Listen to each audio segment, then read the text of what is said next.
নমস্কাৰ জিআৰজি ব্লগলৈ পুনৰবাৰ সকলোকে স্বাগতম জনাইছোঁ। আজি আমি আলোচনা কৰিবলৈ লৈছোঁ আত্মসহায়ক গোটৰ উৎপাদক গোটবিলাকৰ সপ্ত সূত্ৰ সম্পৰ্কত। আমি সকলোৱে জানো যে আত্মসহায়ক গোটসমূহে দশসূত্ৰ মানি চলিব লাগে। প্ৰথম পৰ্যায়ত পঞ্চসূত্ৰ আৰু সেই পঞ্চসূত্ৰ ফুলফিল হোৱাৰ পাছত দশসূত্ৰ মানে আৰু 5টা সূত্ৰ মানি চলিব লাগে। এটা আত্মসহায়ক গোটে সৰ্বমুঠ 10টা সূত্ৰ মানি আত্মসহায়ক গোটটো চলাই নি থাকিব লাগে। এতিয়া এই আত্মসহায়ক গোটবিলাকে গঠন কৰা যিবিলাক প্ৰডিউচাৰ গ্ৰুপ বা বিজনেছ গ্ৰুপ অৰ্থাৎ উৎপাদক গোট বা ব্যৱসায়ী গোট, এই গোটবিলাকে 7টা নীতি মানি চলিব লাগে। এই 7টা নীতি কি আৰু 7টা নীতি আপোনালোকে কেনেকৈ মানি চলিব সেই সম্পৰ্কত সম্পূৰ্ণ তথ্যখিনি আপোনালোকে জানিব পাৰিব আজি ভিডিঅ'টোৰ পৰা। বৰ্তমান অৱস্থাত অসম ৰাজ্যিক গ্ৰামীণ জীৱিকা অভিযানৰ অধীনত যিবিলাক আত্মসহায়ক গোট আছে, সেই আত্মসহায়ক গোটসমূহে একেলগে কৰিব পৰা সকলোতকৈ ডাঙৰ আৰু গুৰুত্বপূৰ্ণ বিশেষকৈ স্বাৱলম্বিতাৰ ক্ষেত্ৰত অগ্ৰাধিকাৰ দিয়া বিষয়টোৱে হৈছে প্ৰডিউচাৰ গ্ৰুপ গঠন কৰা অৰ্থাৎ উৎপাদক গোট গঠন কৰা। এই উৎপাদক গোটসমূহ কেনেকৈ গঠন কৰা হয় সেইটো চবতছে ডাঙৰ কথা। যিহেতু বহুতো সদস্যাৰ মনত এটা প্ৰশ্ন থাকে যে এটা আত্মসহায়ক গোটৰ যিসকল মেম্বাৰ থাকিব, ধৰি লওক 15 গৰাকীৰ পৰা 20 গৰাকীৰ ভিতৰত যিসকল মেম্বাৰ আছে তেওঁলোকেই উৎপাদক গোটটো গঠন কৰিব নেকি? কথাটো কিন্তু তেনেকুৱা নহয়।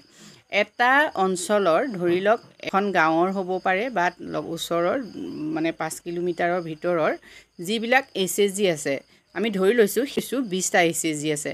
সেই 20টা HSGৰ ভিতৰত যিসকল মহিলাই উৎপাদন কাৰ্যত নিজকে নিয়োজিত কৰিব খোজে, মানে যিসকলে ব্যৱসায়িক গোট এটা গঠন কৰি ব্যৱসায় কৰি স্বাৱলম্বী হ'ব খোজে বা উৎপাদন কৰি স্বাৱলম্বী হ'ব খোজে, তেওঁলোকে একেলগে গোট খাই এই গ্ৰুপটো গঠন কৰিব পাৰে।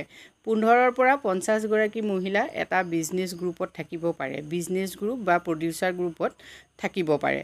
সেইসকল মহিলাইহে একেলগে এটা প্ৰডিউচাৰ গ্ৰুপ গঠন কৰে যিসকল মহিলাৰ উদ্দেশ্যটো একেই হয়, মানে যিসকল মহিলাই একেলগে এটা কাম কৰিম বুলি ভাবে। ধৰি লওক আত্মসহায়ক গোটৰ 15 গৰাকী মহিলা গোট খালে, মানে সেই 15 গৰাকী মহিলা 15টা HSGৰো হ'ব পাৰে বা 10টা বা 5টা HSGৰ 15 গৰাকী মহিলা গোট খালে আৰু তেওঁলোকে ভাবিলে যে তেওঁলোকে ধূপকাঠি প্ৰস্তুত কৰিব। এতিয়া এই ধূপকাঠি প্ৰস্তুত কৰিবৰ বাবে 15 গৰাকী মহিলাই কি কৰিব পাৰে, এটা প্ৰডিউচাৰ গ্ৰুপ গঠন কৰি ল'ব পাৰে।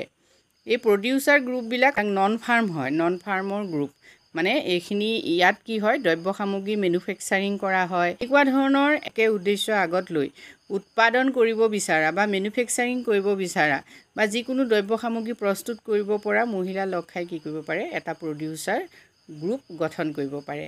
এই PG গোটটো গঠন কৰোঁতে সেইকাৰণে মহিলাসকলৰ উদ্দেশ্যটোহে একে হ'ব লাগে। আত্মসহায়ক গোটবিলাক একে নহ'লেও হয়, মানে এটা আত্মসহায়ক গোটৰ সদস্যসকলে লগ খাই যে এটা PG গঠন কৰিব এনেকুৱা নহয়। ইতিমধ্যে আপোনালোক বহুতেই PG গঠন কৰি কাম কৰি আছে, গতিকে আপোনালোকে কেনেকুৱা ধৰণৰ PG গঠন কৰিছে, কিমান আপোনালোকৰ সদস্য আছে বা আপোনালোকৰ PGৰ নাম কি, আপোনালোকে কমেণ্ট কৰি জনালে নিশ্চয় অসমৰ বিভিন্ন মহিলাই এই সম্পৰ্কত জানিব পাৰিব। আৰু লগতে যিসকলে এতিয়ালৈকে HSG কৰি আছে কিন্তু PG গঠন কৰা নাই, সেইসকল মহিলাও উৎসাহিত হ'ব। এতিয়া এই PG গঠন সম্পৰ্কত বা PG প্ৰচিডিং কেনেকুৱা বা PG কেনেকৈ কাম কৰিব লাগে, বিভিন্ন ধৰণৰ কথা আছে, সেইখিনি আমি আজি আলোচনা নকৰোঁ। আজি আপোনালোকক জনাব খুজিছোঁ মাত্ৰ এই PGটোৱে মানি চলিবলগীয়া সপ্ত সূত্ৰ কি, মানে 7টা সূত্ৰ বা 7টা নীতি কি সেই সম্পৰ্কত আপোনালোকে চাই লওক। প্ৰথমটো হ'ল ৰেগুলাৰ ফৰ্টনাইটলি মিটিং। ৰেগুলাৰ ফৰ্টনাইটলি মিটিং অৰ্থাৎ 14 দিনৰ মূৰে মূৰে, মানে 2 সপ্তাহৰ মূৰে মূৰে কি কৰিব লাগে, এটা প্ৰডিউচাৰ গ্ৰুপে মিটিং দিব লাগে। মানে নিয়মীয়াকৈ 2 সপ্তাহৰ মূৰে মূৰে মিটিং পতাটো হ'ল ইয়াৰ প্ৰথম সূত্ৰ।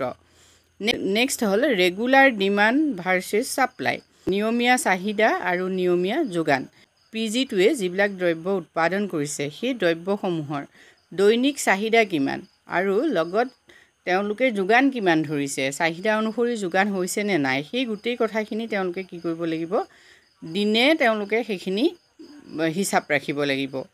নেক্সট আহিলে regular book of records update. এতিয়া নিয়মীয়াকৈ বুক অফ ৰেকৰ্ডছ আপডেট কৰিব লাগিব।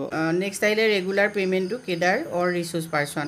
এতিয়া PGটোৰ লগত যিসকল কেডাৰ জড়িত হৈ থাকিব বা সমল ব্যক্তি ৰিচোৰ্চ পাৰ্চন থাকিব, সেইসকলক পে'মেণ্ট কৰিব লাগিব, নিয়মীয়াভাৱে তেওঁলোকক পে'মেণ্ট কৰিব লাগিব।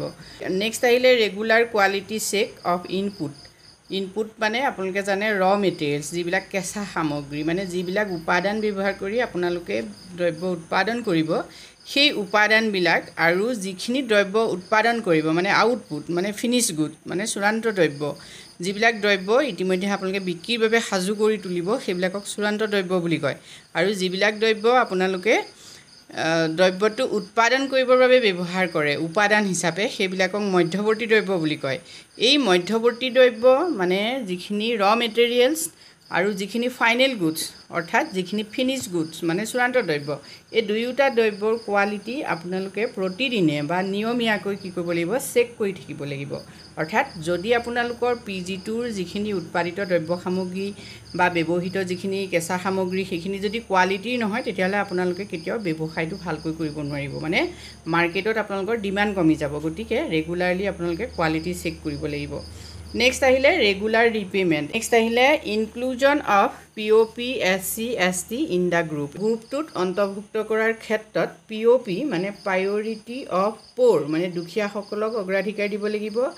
SC ST যিসকল সদস্য থাকিব তেওঁলোককো এই গ্ৰুপটোত অন্তৰ্ভুক্ত কৰাত অগ্ৰাধিকাৰ দিব লাগিব বা অন্তৰ্ভুক্ত কৰিব লাগিব। এটা PG গঠন কৰোঁতে আপোনালোকে সকলো কোৱালিটিৰ সদস্যাৰে PGটো যদি গঠন কৰে, তেতিয়া ভৱিষ্যতে সেই PGটোৱে বিভিন্ন ধৰণৰ চৰকাৰী সুবিধা পোৱাৰো চান্স থাকে।